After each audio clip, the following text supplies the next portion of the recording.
great literary people have great things to say, like Dostoevsky. His novels just absolutely flatten me.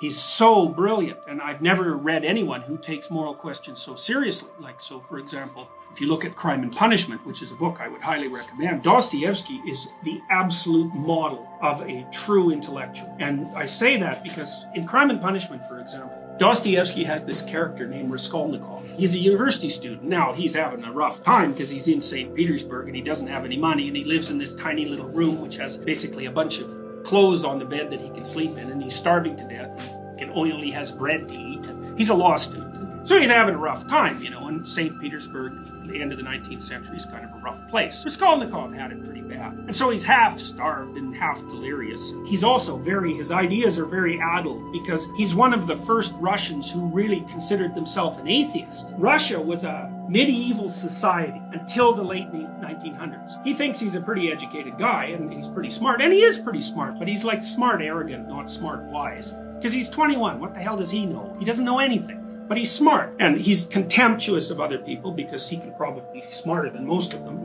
and he confuses that with knowing what's going on. He lives in this little horrible apartment, and he has a horrible landlady, and she really, this is where Dostoevsky's a genius. Like, Raskolnikov hates his landlady, and then Dostoevsky tells you why, and you'd think, well, yeah, I'd hate her too. So she's miserable. She owns a bunch of apartments. She charges too much rent for them. She tortures all the people that rent from her in every possible way she can. The places are filthy. She doesn't provide any furniture. She hoards money and doesn't do anything with it, so she lives in absolute poverty and in filth. And she's a cruel person in every possible way. Plus, she has this niece who isn't very bright, is intellectually impaired, and she basically treats her like a slave. She's not doing anyone any good. And that's Raskolnikov's idea. And then he gets a letter from his mother, and his mother basically tells him that his sister is going to go marry this rich guy because she's in love with him. That'll solve all of his monetary problems so he can keep going to law school. But he reads between the lines, and he realizes pretty quickly that this rich guy is a real miserly scum rat, and he's going to treat his sister and his mother absolutely miserably. And his sister doesn't really love him anyways, and the only reason she's marrying him so that Raskolnikov can go to school. So he's not very happy with that. And fair enough.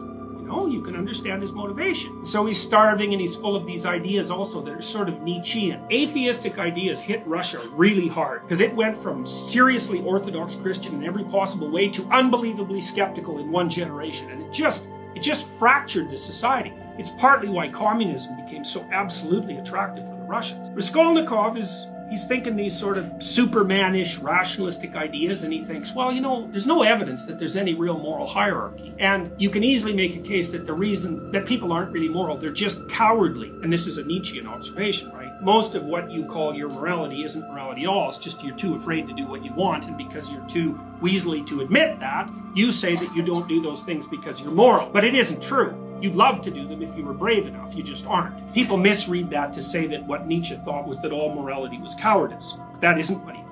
He thought that all cowardice masqueraded as morality. That's a whole different thing. So anyways, Raskolnikov is thinking about these things, and he's thinking, well, I could be a lawyer, and I'd be a good one. I'd help people. I'd help the poor people, and what the hell good is it for me to wander around starving like this? And doesn't seem reasonable, and my sister's going to go basically prostitute herself for this rich guy, and that sucks. And there's my landlady, and she's an absolutely reprehensible creature, and everyone agrees, and she's old and worn out, and and she has this person she keeps as a slave.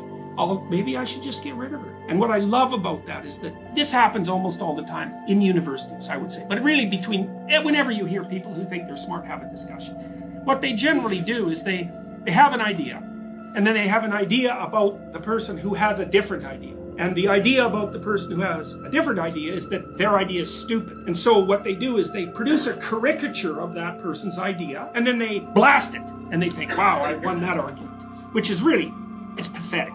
It's a straw man argument. It's the sign of a weak mind. What you do if you really want to have an argument with someone is you help them. Like, let's say you're a right-winger and you're arguing with a left-winger, or you're a left-winger and you're arguing with a right-winger. It's like, you want to make their argument as magnificent as you possibly can, and then see if you can undermine it. That's what you do. Because then you're getting somewhere. Like, any idiot can make a straw man and light it.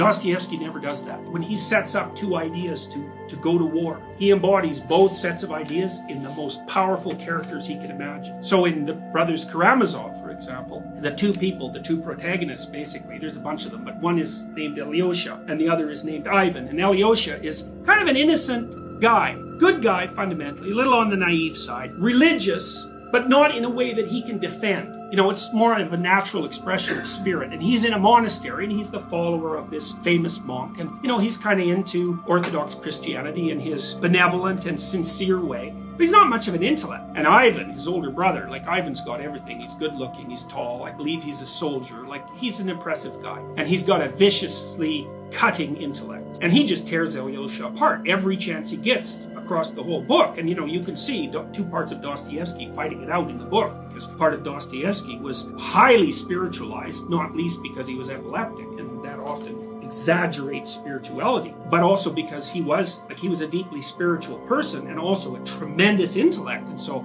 he was at war inside, and he put those parts of him out into these characters and let them just go at it. And it's brilliant. Ivan makes the best argument for atheism that's ever been written.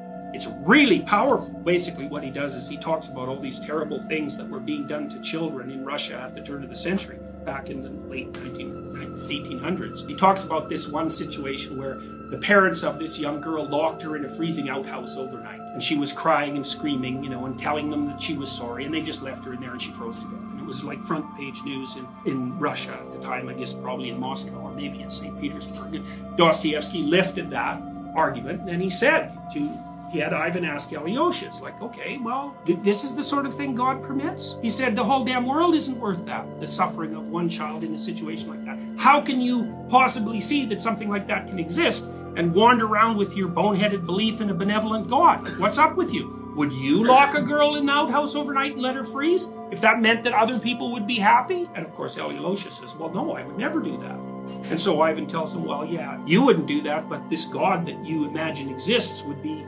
perfectly pleased to let something like that occur. You know, Alyosha has no idea what to say about that. And Ivan, that's just a fragment of Ivan's argument. He's like punching at him like mad. And I think the way Alyosha basically responds is by trying to live a good life. He can't argue. Ivan's better at it than he is. And plus there's this vicious strain of critical thinking about religion that's being wafted in from Western Europe. You know, there's 300 years of philosophical force behind it. And Ivan is its mouthpiece. It's like Alyosha. And Russia itself is just blown apart by that. They have no defense against that. The bloody Western Europeans had 300 years to get used to it. The Russians had like 10 years. So it just fragmented them when they were like waiting for the new Messiah, and they sure got one. And both Dostoevsky and Nietzsche prophesied about what would happen in Russia 40 years before it happened. That's bloody amazing. To think that you could look that far in the future and actually get it right. Things didn't change quite as fast then as they are now, but it wasn't like the Victorian times were static. There were a lot of things going on, and so to get that right over 4 decades, those guys were in touch with something very deep that was going on underneath the substrata of Western civilization.